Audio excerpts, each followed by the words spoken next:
जय श्री राधे, जय श्री कृष्णा। प्रिय बंधुओं, आज पुनः एक बार आप सभी लोगों के समक्ष मैं आचार्य शिवम मिश्रा। रविवार के दिन अगर आप व्रत करते हैं तो किन नियमों का पालन आपको करना चाहिए और किस प्रकार भगवान सूर्य देव की उपासना करनी चाहिए, पूजा पाठ, और भगवान सूर्य देवता को किस प्रकार से उनको अर्घ्य देना चाहिए। जी हाँ, आज इन्हीं सब जानकारियों को लेकर के मैं आपके समक्ष उपस्थित हुआ हूँ। तो आप जरूर समझे, सोचे और इस पूरी वीडियो को देख करके सीधा उसी प्रकार से आपको करना है। बहुत सरल विधि और बहुत ही सहज है।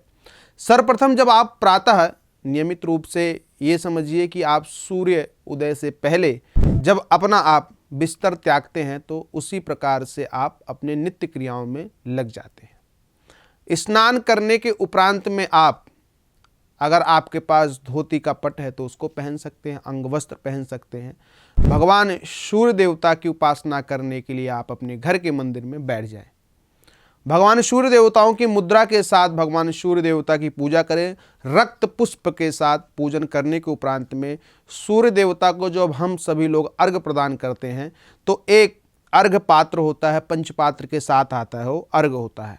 अगर आपके पास वो अर्घ्य नहीं है तो आप तांबे का लोटा या फिर पीतल के लोटे में लेकर के जल और थोड़ा सा उसमें रक्त पुष्प और लाल रोली मिला करके भगवान सूर्य देवता को अर्घ्य प्रदान कर सकते हैं। अगर आपको मंत्र याद है तो आप मंत्रों के साथ अर्घ्य प्रदान करें, नहीं याद है तो आप ओम घृणी सूर्याय नमः इस मंत्र के द्वारा भगवान सूर्य देवता को मन में उनकी छवि को निहारते हुए भगवान सूर्य देवता को अर्घ्य समर्पित करें।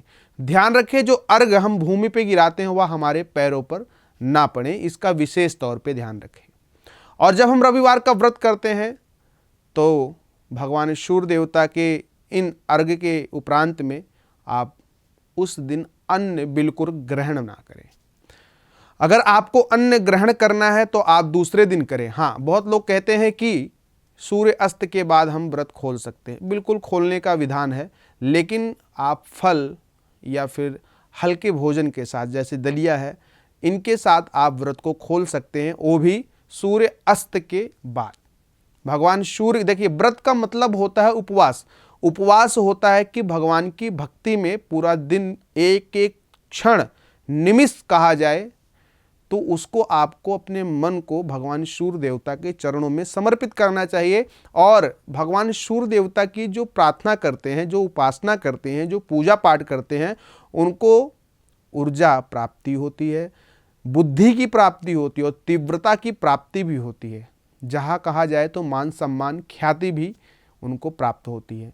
तो अगर भगवान सूर्य देवता की हम सब लोग उपासना करते हैं और इतनी सारी चीज़ें मिलती हैं तो क्यों ना विधि विधान के साथ किया जाए। बहुत ही सरल और बहुत ही सहज विधि है। आप सभी लोग करें और भी अपने खास लोगों को बताएं। जय श्री राधे, जय श्री कृष्णा।